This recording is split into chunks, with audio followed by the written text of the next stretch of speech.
Plato, left, and Aristotle, right, from a detail of the School of Athens, a fresco by Raphael. Plato's Republic and Aristotle's Politics secured the two Greek philosophers as two of the most influential political philosophers. Political philosophy is the study of such topics as politics, liberty, justice, property, rights, law, and the enforcement of a legal code by authority, what they are, why, or even if they are needed, what, if anything, makes a government legitimate, what rights and freedoms it should protect, and why, what form it should take, and why, what the laws, and what duties citizens owe to a legitimate government, if any, and when it may be illegitimately overthrown, if ever.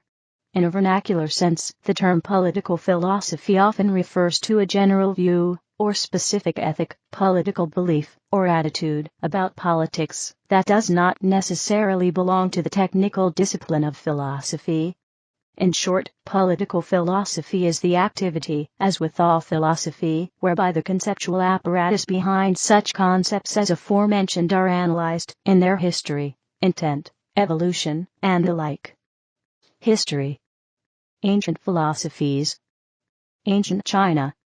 Chinese political philosophy dates back to the Spring and Autumn period, specifically with Confucius, in the 6th century BC. Chinese political philosophy developed as a response to the social and political breakdown of the country characteristic of the Spring and Autumn period, and the Warring States period. The major philosophies during the period, Confucianism, legalism, Mohism, agrarianism, and Taoism, each had a political aspect to their philosophical schools. Philosophers such as Confucius, Mencius, and Mozi focused on political unity and political stability as the basis of their political philosophies. Confucianism advocated a hierarchical, meritocratic government based on empathy, loyalty, and interpersonal relationships. Legalism advocated a highly authoritarian government based on draconian punishments and laws. Mohism advocated a communal, decentralized government centered on frugality and asceticism. The agrarians advocated a peasant utopian communalism and egalitarianism. Taoism advocated a proto-anarchism. Legalism was the dominant political philosophy of the Qin dynasty, but was replaced by state Confucianism in the Han dynasty. Prior to China's adoption of communism, state Confucianism remained the dominant political philosophy of China up to the 20th century. Ancient Greece. Western political philosophy originates in the philosophy of ancient Greece, where political philosophy begins with Plato's Republic in the 4th century BC. Ancient Greece was dominated by city-states, which experimented with various forms of political organization, grouped by Plato into 4 categories: timocracy, tyranny, democracy, and oligarchy. One of the first, extremely important classical works of political philosophy is Plato's Republic, which was followed by Aristotle's Nicomachean on Ethics and Politics. Roman political philosophy was influenced by the Stoics, including the Roman statesman Cicero. Ancient Indian subcontinent and Hindu philosophy. Indian political philosophy evolved in the ancient times and created well-organized and mature institutions of state. There was a clear distinction between 1. Nation and state, 2. Religion and state. The Hindu states used constitutions which evolved over time, and were based on 1. Political and legal treatises, 2. Prevalent social institutions. The institutions of state were broadly divided into governance, administration, defense, law, and order. Mantranga, or the principal governing body, consists of the king, prime minister, commander-in-chief of army, chief priest of the king. Prime Minister heads the committee of ministers along with head of executive, Mahamudra. Chanakya is a well-known political philosopher regarded as among the greatest of all times. His treatise Arthashastra not only was a great ancient text, but as recent as Niccolò Machiavelli. Reflect his views.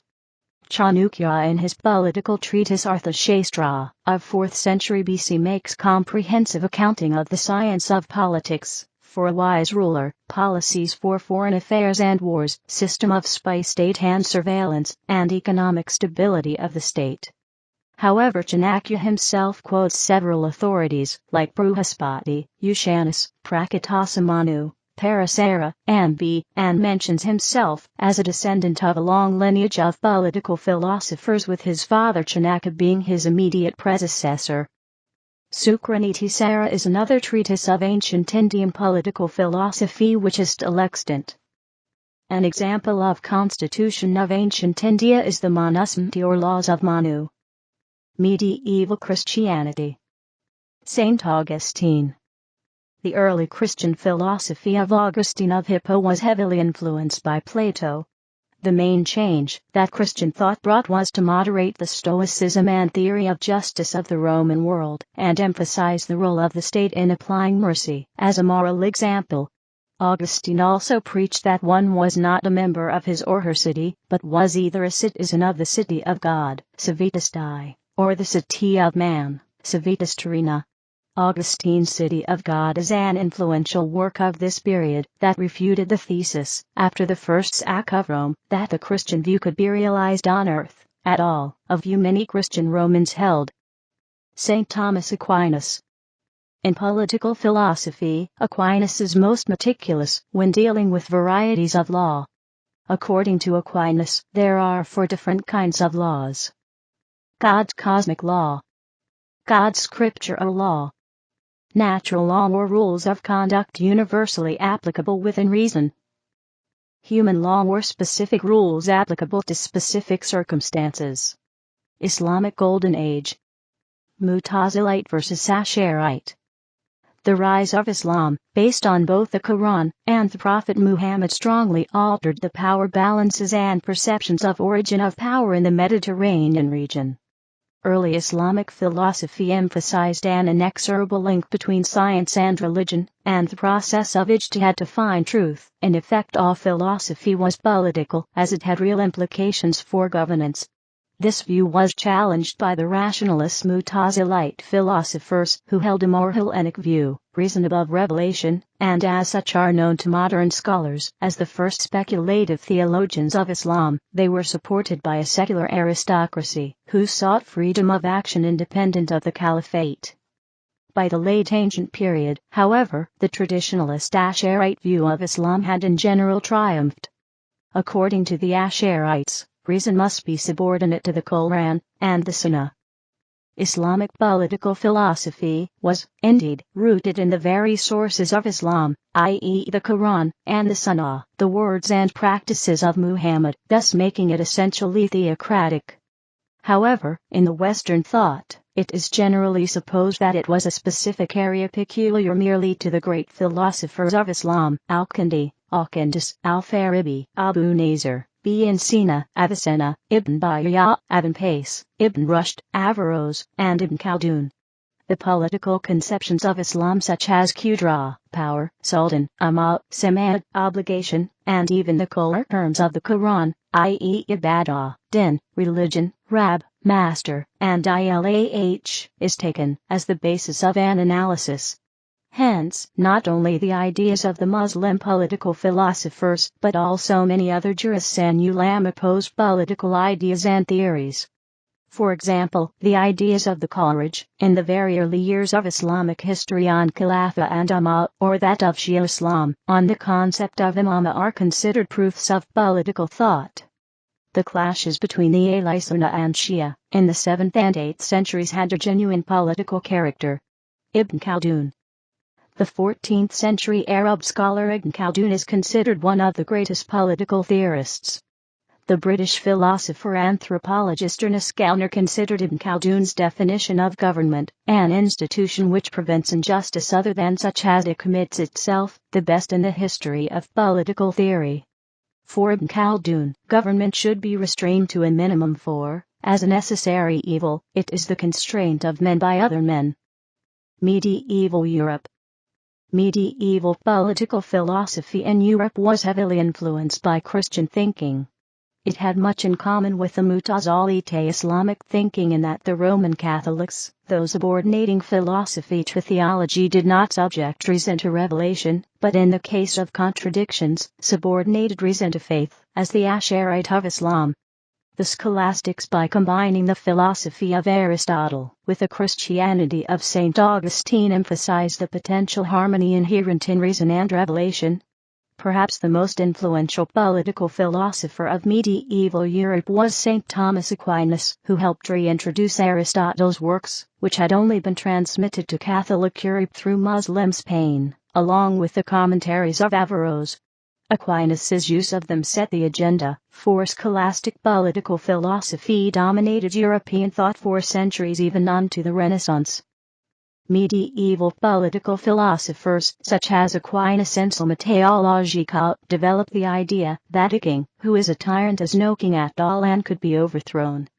Magna Carta, viewed by many as a cornerstone of Anglo-American political liberty, explicitly proposes the right to revolt against the ruler for justice sake.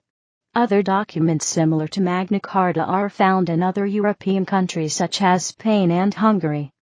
European Renaissance. During the Renaissance, secular political philosophy began to emerge after about a century of theological political thought in Europe. While the Middle Ages did see secular politics in practice, under the rule of the Holy Roman Empire, the academic field was wholly scholastic, and therefore Christian in nature. Niccolò Machiavelli. One of the most influential works during this burgeoning period was Niccolò Machiavelli's The Prince, written between 1511-12 and published in 1532, after Machiavelli's death. That work, as well as the Discourses, a rigorous analysis of the classical period, did much to influence modern political thought in the West.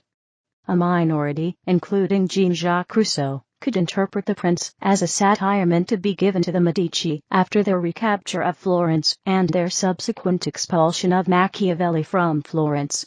Though the work was written for the de' Medici family in order to perhaps influence them to free him from exile, Machiavelli supported the Republic of Florence rather than the oligarchy of the de' Medici family. At any rate, Machiavelli presents a pragmatic and somewhat consequentialist view of politics, whereby good and evil are mere means used to bring about an end, i.e. the secure and powerful state. Thomas Hobbes, well known for his theory of the social contract, goes on to expand this view at the start of the 17th century during the English Renaissance. Although neither Machiavelli nor Hobbes believed in the divine right of kings, they both believed in the inherent selfishness of the individual. It was necessarily this belief that led them to adopt a strong central power as the only means of preventing the disintegration of the social order. John Locke. John Locke in particular exemplified this new age of political theory with his work Two Treatises of Government. In it, Locke proposes a state of nature theory that directly complements his conception of how political development occurs and how it can be founded through contractual obligation. Locke stood to refute Sir Robert Filmer's paternally founded political theory in favor of a natural system based on nature in a particular given system. The theory of the divine right of kings became a passing fancy, exposed to the type of ridicule with which John Locke treated it. Unlike Machiavelli and Hobbes, but like Aquinas, Locke would accept Aristotle's dictum that man seeks to be happy in a state of social harmony, as a social animal. Unlike Aquinas's preponderant view on the salvation of the soul from original sin, Locke believes man's mind comes into this world as tabula rasa. For Locke, knowledge is neither innate, revealed nor based on authority but subject to uncertainty tempered by reason, tolerance, and moderation. According to Locke, an absolute ruler, as proposed by Hobbes, is unnecessary, for natural law is based on reason, and seeking peace and survival for man. European Age of Enlightenment. Eugene Delacroix's Liberty Leading the People, 1830, Louvre, a painting created at a time when old and modern political philosophies came into violent conflict. During the Enlightenment period, new theories about what the human was and is, and about the definition of reality and the way it was perceived, along with the discovery of other societies in the Americas and the changing needs of political societies, especially in the wake of the English Civil War, the American Revolution, and the French Revolution, led to new questions and insights by such thinkers as Thomas Hobbes, John Locke, Montesquieu, and Jean-Jacques Rousseau. These theorists were driven by two basic questions: 1. By what right or need do people form states? And 2. What the best form for a state could be. These fundamental questions involved a conceptual distinction between the concepts of state and government. It was decided that state would refer to a set of enduring institutions through which power would be distributed, and its use justified. The term government would refer to a specific group of people who occupied the institutions of the state and create the laws and ordinances by which the people, themselves included, would be bound. This conceptual distinction continues to operate in political science, although some political scientists, philosophers, historians, and cultural anthropologists have argued that most political action in any given society occurs outside of its state, and that there are societies that are not organized into states, that nevertheless must be considered in political terms. As long as the concept of natural order was not introduced, the social sciences could not evolve independently of theistic thinking. Since the Cultural Revolution of the 17th century in England, which spread to France and the rest of Europe, society has been considered subject to natural laws akin to the physical world. Political and economic relations were drastically influenced by these theories, as the concept of the guild was subordinated to the theory of free trade, and Roman Catholic dominance of theology was increasingly challenged by Protestant churches subordinate to each nation-state, which also, in a fashion the Roman Catholic Church often decried angrily, preached in the vulgar or native language of each region. However, the Enlightenment was an outright attack on religion, particularly Christianity. The publication of Denis Diderot's and Jean Lembert's Encyclopédie de raison des sciences, des arts, et des métiers marked the crowning intellectual achievement of the epoch. The most outspoken critic of the Church in France was François-Marie Arouet de Voltaire, a representative figure of the Enlightenment. After Voltaire, religion would never be the same again in France. In the Ottoman Empire, these ideological reforms did not take place, and these views did not integrate into common thought until much later. As well, there was no spread of this doctrine within the New World, and the advanced civilizations of the Aztec, Maya, Inca, Mohican, Delaware, Huron, and especially the Iroquois. The Iroquois philosophy in particular gave much to Christian thought of the time, and in many cases actually inspired some of the institutions adopted in the United States. For example, Benjamin Franklin was a great admirer of some of the methods of the Iroquois Confederacy, and much of early American literature emphasized the political philosophy of the natives. Industrialization and the modern era. Karl Marx and his critique of capitalism developed with Friedrich Engels was, alongside liberalism and fascism, one of the defining ideological movements of the 20th century. The Industrial Revolution produced a parallel revolution in political thought. Urbanization and capitalism greatly reshaped society. During this same period, the socialist movement began to form. In the mid-19th century, Marxism was developed, and socialism in general gained increasing popular support, mostly from the urban working class. Without breaking entirely from the past, Marx established principles that would be used by future revolutionaries of the 20th century, namely Vladimir Lenin, Mao Zedong, Ho Chi Minh, and Fidel Castro. Though Hegel's philosophy of history is similar to Immanuel Kant's, and Karl Marx's theory of revolution towards the common good is partly based on Kant's view of history, Marx declared that he was turning Hegel's dialectic, which was standing on its head, the right side up again. Unlike Marx, who believed in historical materialism, Hegel believed in the phenomenology of spirit. Be that as it may, by the late 19th century, socialism and trade unions were established members of the political landscape. In addition, the various branches of anarchism, with thinkers such as Mikhail Bakunin, Pierre-Joseph Proudhon or Peter Kropotkin, and syndicalism also gained some prominence.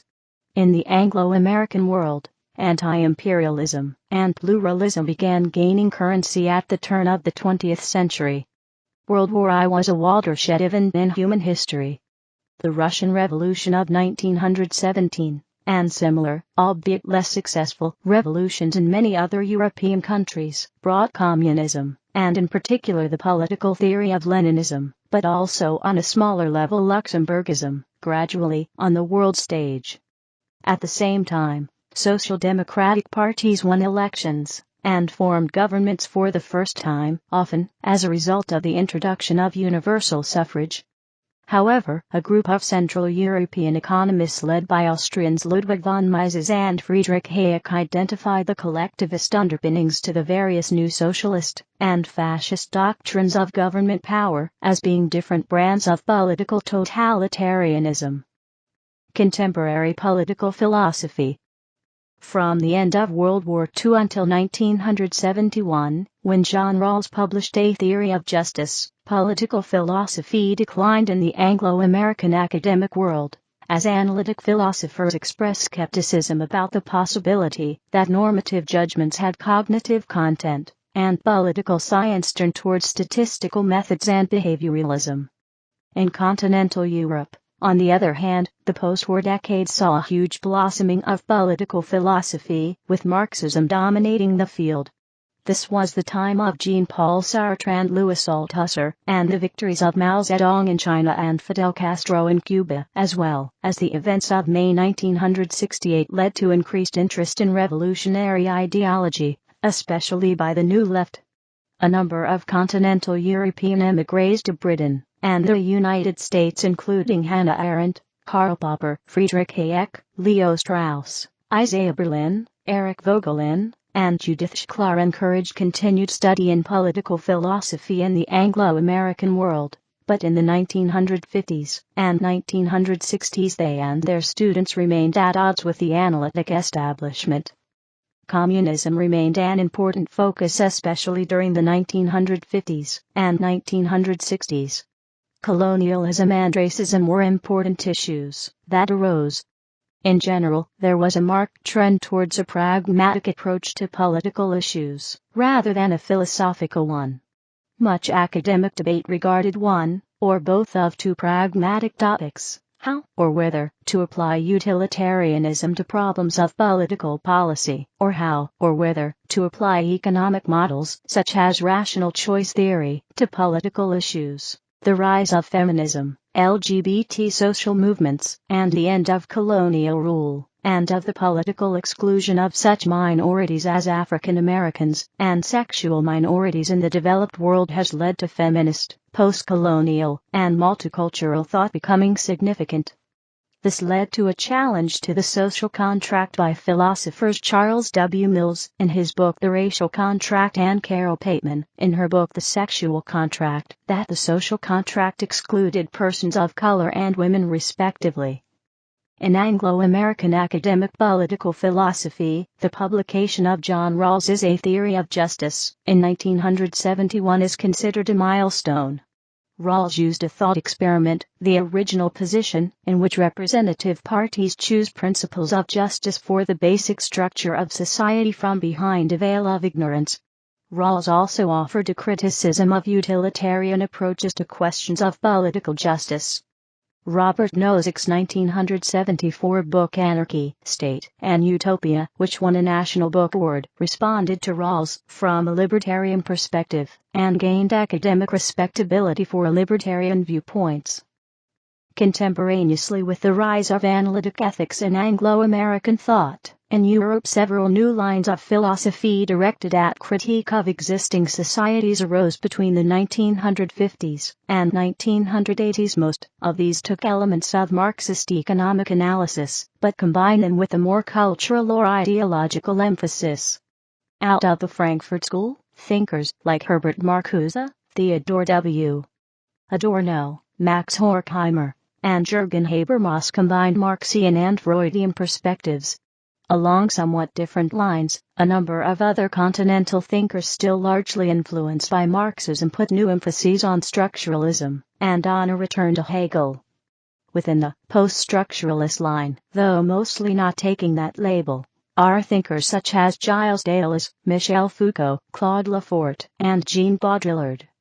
The Situationists were more influenced by Hegel, Guy Debord, in particular, moved a Marxist analysis of commodity fetishism to the realm of consumption, and looked at the relation between consumerism and dominant ideology formation.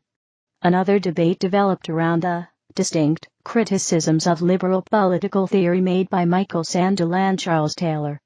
The liberal communitarian debate is often considered valuable for generating a new set of philosophical problems, rather than a profound and illuminating clash of perspectives. There is fruitful interaction between political philosophers and international relations theorists. The rise of globalization has created the need for an international normative framework, and political theory has moved to fill the gap. One of the most prominent subjects in recent political philosophy has been the theory of deliberative democracy.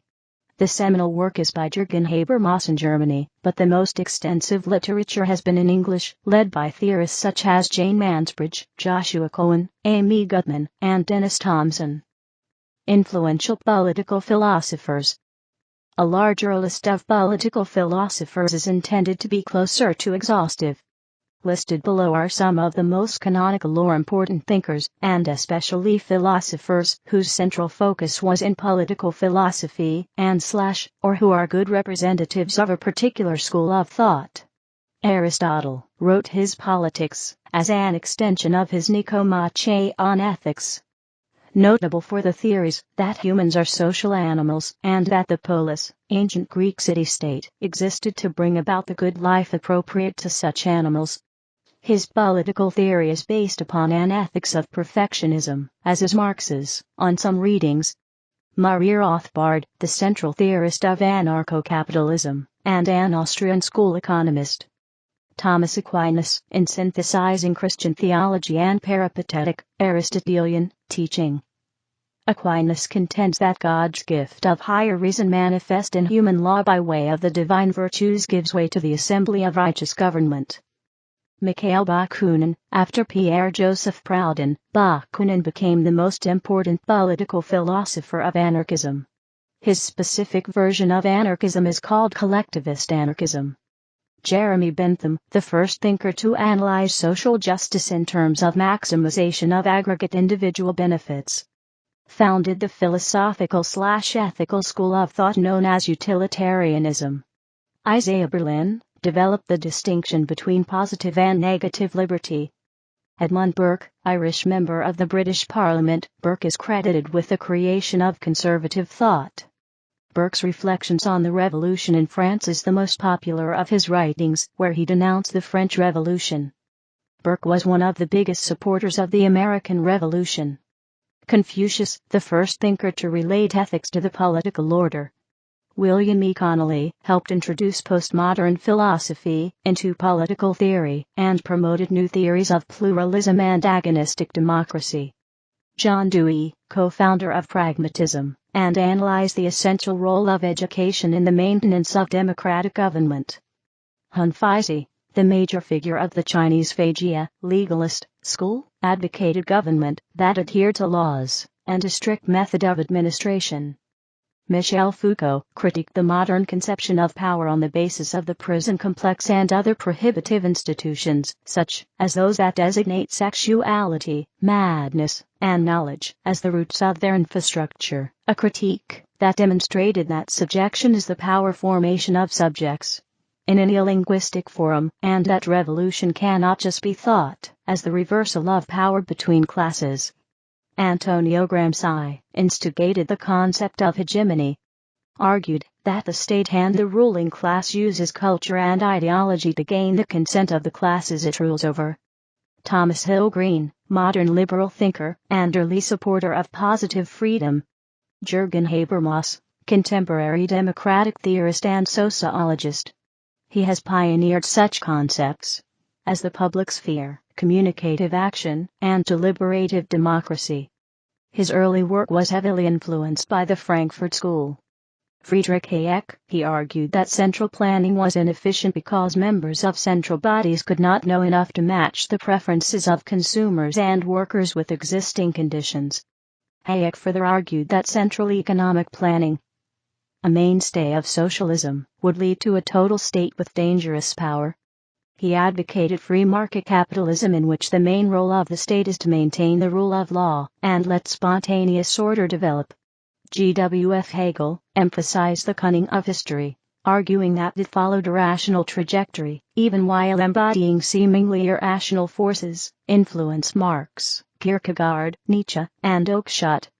Thomas Hobbes, generally considered to have first articulated how the concept of a social contract that justifies the actions of rulers, even where contrary to the individual desires of governed citizens, can be reconciled with the conception of sovereignty.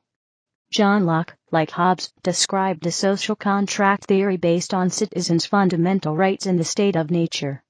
He departed from Hobbes in that, based on the assumption of a society in which moral values are independent of governmental authority and widely shared, he argued for a government with power limited to the protection of personal property.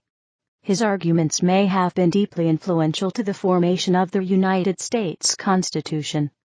David Hume criticized the social contract theory of John Locke and others as resting on a myth of some actual agreement. Hume was a realist in recognizing the role of force to forge the existence of states, and that consent of the governed was merely hypothetical. He also introduced the concept of utility, later picked up on and developed by Jeremy Bentham. Thomas Jefferson, politician and political theorist during the American Enlightenment, expanded on the philosophy of Thomas Paine by instrumenting republicanism in the United States. Most famous for the United States Declaration of Independence, Immanuel Kant argued that participation in civil society is undertaken not for self-preservation, as per Thomas Hobbes, but as a moral duty. First modern thinker who fully analyzed structure and meaning of obligation, argued that an international organization was needed to preserve world peace. Peter Kropotkin, one of the classic anarchist thinkers, and the most influential theorist of anarcho-communism. Niccolò Machiavelli, first systematic analysis of 1. How consent of a populace is negotiated between and among rulers rather than simply a naturalistic or theological given of the structure of society. 2. Precursor to the concept of ideology in articulating the epistemological structure of commands and law. James Madison, American politician and protege of Jefferson, considered to be father of the Constitution and father of the Bill of Rights of the United States. As a political theorist, he believed in separation of powers and proposed a comprehensive set of checks and balances that are necessary to protect the rights of an individual from the tyranny of the majority. Herbert Marcuse, called the father of the New Left, one of the principal thinkers within the Frankfurt School, and generally important in efforts to fuse the thought of Sigmund Freud and Karl Marx, introduced the concept of repressive desublimation, in which social control can operate not only by direct control, but also by manipulation of desire.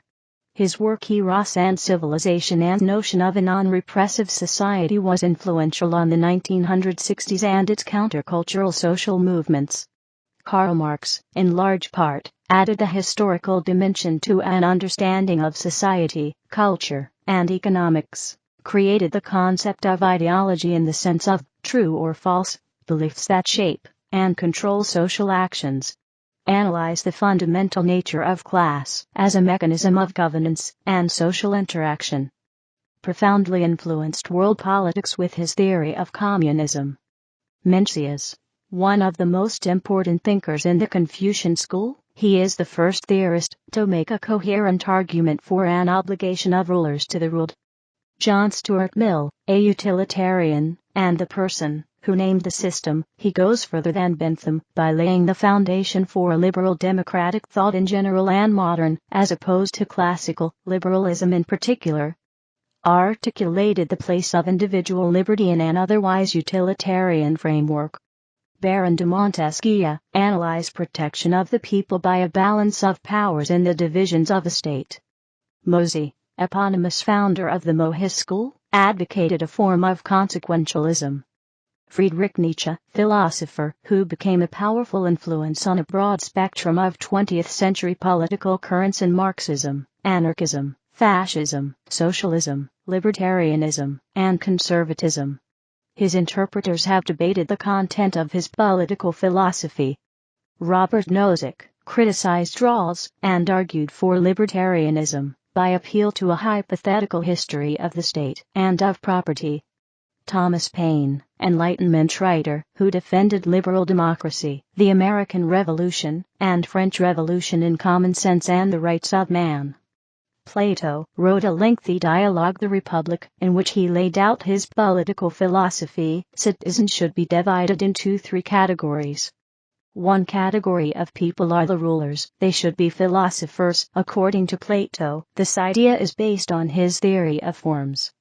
Pierre-Joseph Proudhon, commonly considered the father of modern anarchism, specifically mutualism.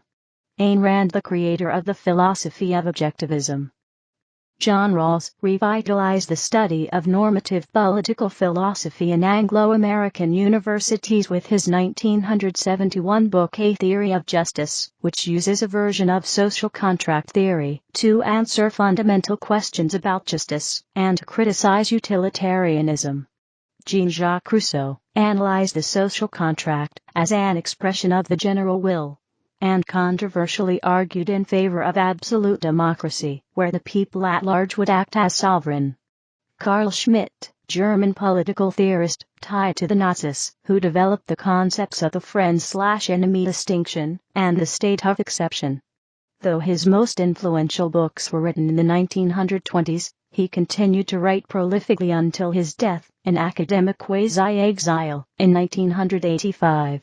He heavily influenced 20th-century political philosophy both within the Frankfurt School and among others as diverse as Jacques Derrida, Hannah Arendt, and Giorgio Agamben. Adam Smith, often said to have founded modern economics, explained emergence of economic benefits from the self-interested behavior, the invisible hand of artisans and traders. While praising its efficiency, Smith also expressed concern about the effects of industrial labor, e.g. repetitive activity, on workers. His work on moral sentiments sought to explain social bonds outside the economic sphere. Socrates, widely considered the founder of Western political philosophy, via his spoken influence on Athenian contemporaries. Since Socrates never wrote anything, much of what we know about him and his teachings comes through his most famous student, Plato. Baruch Spinoza set forth the first analysis of rational egoism, in which the rational interest of self is conformance with pure reason. To Spinoza's thinking, in a society in which each individual is guided of reason, political authority would be superfluous. Max Stirner, important thinker within anarchism, and the main representative of the anarchist current known as individualist anarchism. Leo Strauss famously rejected modernity, mostly on the grounds of what he perceived to be modern political philosophy's excessive self-sufficiency of reason, and flawed philosophical grounds for moral and political normativity. He argued instead we should return to pre-modern thinkers for answers to contemporary issues. His philosophy was influential on the formation of neoconservatism, and a number of his students later were members of the Bush administration. Henry David Thoreau, influential American thinker on such diverse later political positions and topics such as pacifism, anarchism, environmentalism, and civil disobedience, who influenced later important political activists such as Martin Luther King, Mahatma Gandhi, and Leo Tolstoy. François-Marie Arouet, Voltaire, French Enlightenment writer, poet, and philosopher famous for his advocacy of civil liberties, including freedom of religion and free trade. Bernard Williams, a British moral philosopher whose posthumously published work on political philosophy, In the Beginning Was the Deed, has been seen, along with the works of Raymond Geuss, as a key foundational work on political realism.